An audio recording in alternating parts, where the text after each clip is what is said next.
Hai, balik lagi di RWPP Plot. Kali ini kita akan melanjutkan perjalanan Sanraku bermain Shangri-La Frontier episode ke-17. Wibu. Episode 17 melanjutkan pertarungan trio kesatria melawan Wazaemon setelah memasuki fase ketiga. Terakhir kali, Arthur melemparkan air suci kepada Wazaemon yang saat ini telah memasuki fase ketiga. Dan hasilnya, air suci itu berhasil menahan serangan Wazaemon yang seharusnya memberikan dampak kematian langsung kepada pemain. Tapi kali ini, Wazaemon tidak berkutik sama sekali. Air suci yang dilemparkan Arthur berhasil menahan serangan dari Wazaemon. Tapi belum selesai, Wazaemon tampak lebih kuat dari sebelumnya. Tidak hanya itu, di fase ketiga ini, Kirin juga bereaksi.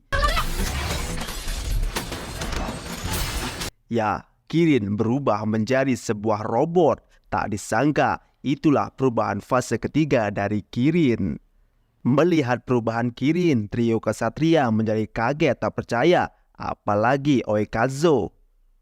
Kirin langsung menargetkan Oikazo. Di sini Sanraku menyuruh Arthur untuk membantu Oikazo, sementara Sanraku akan melawan Wazaemon sendirian. Karena di fase 1 dan 2 mereka harus bertahan selama 10 menit. Di fase ketiga ini mereka harus bisa bertahan sampai tubuh Wazaemon hancur. Dan sama seperti fase 1 dan 2, Sanraku harus bisa bertahan selama 10 menit. Arthur Pensilgon memperingatkan Sanraku, satu kematian saja berarti itu akhir untuk Sanraku. Di sini Sanraku sebenarnya merasa kecewa karena selama pertarungan dia hanya bertarung melawan Wazaemon karena batas waktu. Tidak ada hal menarik bagi Sanraku untuk bermain game ini. Tapi Sanraku masih yakin karena ini Shangri-La Frontier, seharusnya ini menjadi game dewa. Karena telah menerima air suci, Wazaemon menjadi rapuh. Dan saat inilah Sanraku menyadari jika Wazaemon bisa menerima damage. Dan akhirnya perlengkapan baru dikeluarkan oleh Sanraku. Dan itu adalah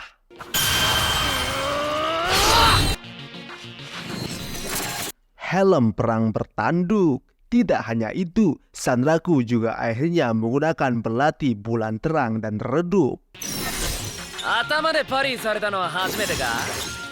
Helm perang bertanduk dibuat oleh Sanraku dari bahan kumbang tanduk 4 yang dia kalahkan waktu itu. Wazaemon kembali menyerang dengan tebasan angin, tapi hebatnya kepala Sanraku bisa menahannya. Tentu saja itu karena helm perang yang sangat kuat yang terbuat dari kumbang 4 tanduk.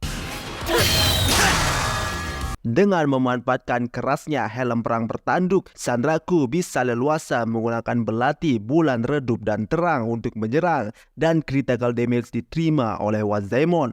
Tapi itu tidak berarti apa-apa. Wazaemon lagi-lagi mengeluarkan tebasan angin. Untungnya Sanraku masih bisa menghindar.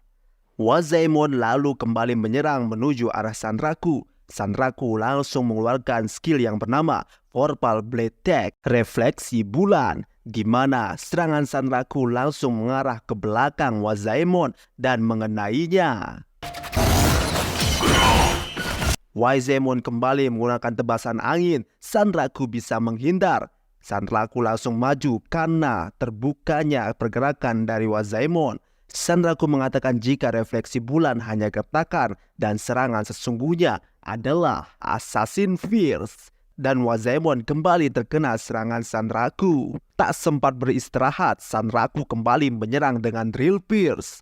Dan lagi-lagi Wazaemon terkena serangan.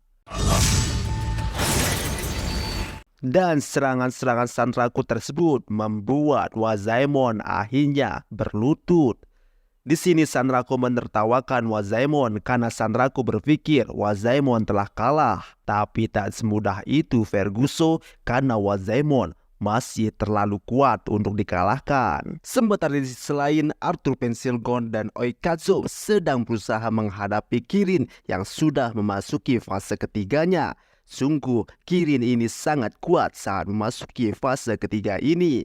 Bahkan Arthur Pensilgon dan Oikazo, walaupun mereka berdua, mereka tetap saja kesulitan. Oikazo langsung melemparkan boneka tali ular untuk mengikat tangan Kirin. Tapi tak disangka, justru Kirin memutar-mutar Oikazo seperti yoyo dan akhirnya membanting Oikazo ke tanah. Dan seperti yang kita duga, Oikazo pun langsung mati.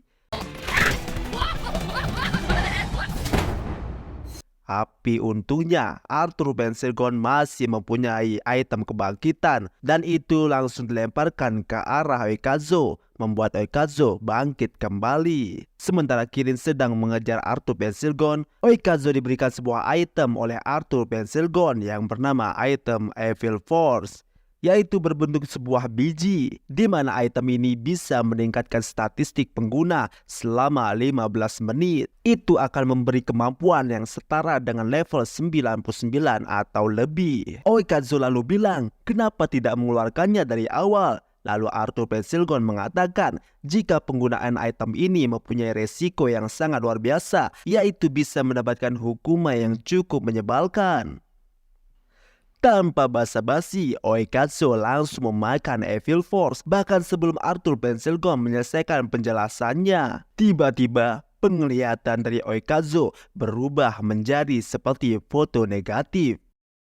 Tapi Oikazo masih santuy karena dia merasa ini bukan hukuman yang berat.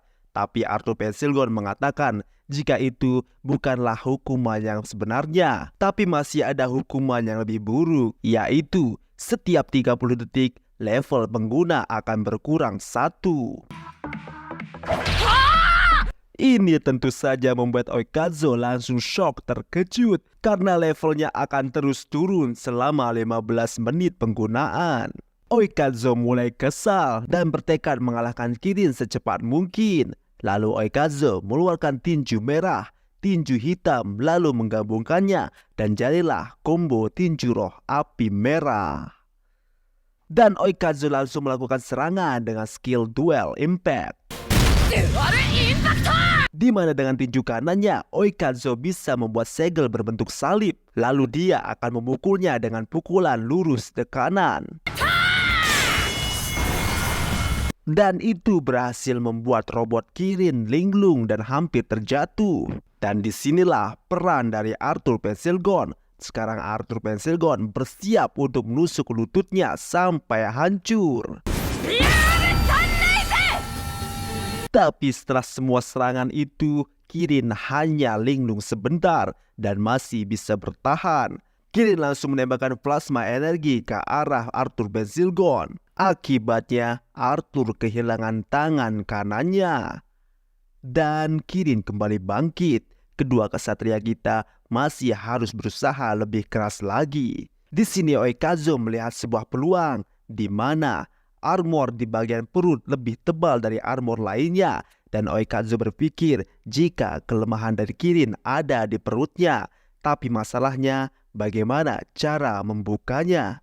Di pertarungan yang lain, pertarungan Sanraku melawan Nawazaemon masih berlanjut. Sanraku masih menggunakan tangkisan helm kumbang perangnya, dan Nawazaemon masih berusaha menyerang Sanraku. Di sini Sanraku menunjukkan sebuah skill baru, yaitu skill yang hanya aktif ketika HP player turun di bawah sepertiga.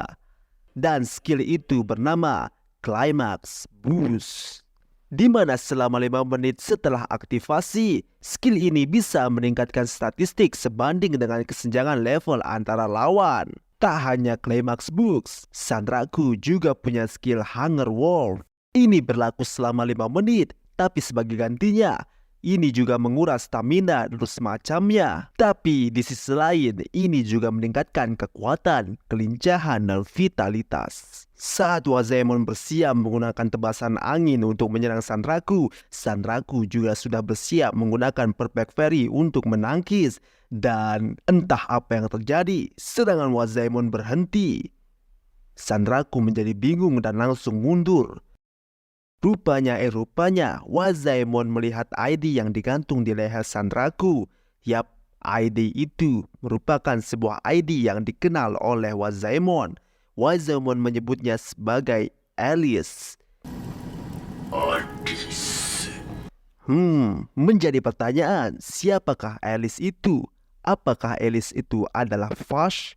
Jangan-jangan Vash dan Wazaemon memang pernah saling kenal, dan serpihan ID yang digunakan oleh Sanraku adalah ID dari Vash.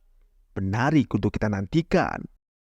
Setelah mengoceh beberapa saat, Wazaemon kembali serius. Tapi kali ini sedikit berbeda. Wazaemon sepertinya terpancing oleh ID yang digunakan oleh Sanraku. Wazaemon bersiap untuk bertarung dengan serius. Sanraku mulai menyadari jika Wazaemon sudah menjadi serius. Wazaemon bersiap memberikan serangan dan tebasan angin dikeluarkan. Awalnya Sanraku mengira ini hanyalah serangan biasa, tapi tidak semudah itu. Wazaemon langsung mengeluarkan petir saat tebasan angin masih berlangsung. Rentetan serangan terus terjadi tanpa jeda.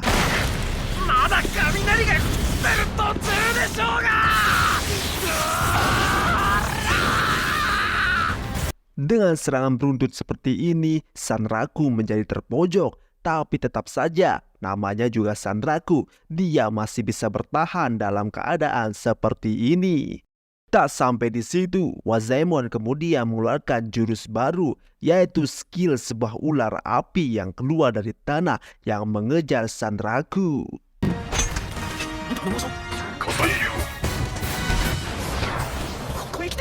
Serangan demi serangan diterima Sanraku, bahkan serangan combo dari Wazaemon sekalipun. Tapi Sanraku masih bisa bertahan walaupun terpojok. Di saat Sanraku terus berlari menghindari serangan Wazaemon, dan saat itu Sanraku ingin menggunakan sebuah item untuk menghindar. Tapi tak disangka, Wazaemon sudah bersiap menyerang Sanraku. Tak sempat menghindar, kaki Sanraku terjebak oleh sesuatu. Sanraku tidak bisa bergerak dan mau tak mau dia harus menerima tebasan dari Wazaemon. Sanraku bersiap menangkis dengan helm perangnya. Tapi tebasan langit cerah dari Wazaemon dilancarkan. Mengerikan, benar-benar mengerikan. Tebasan dari Wazaemon berhasil menghancurkan helm perang Sanraku dan langsung menebas Sanraku.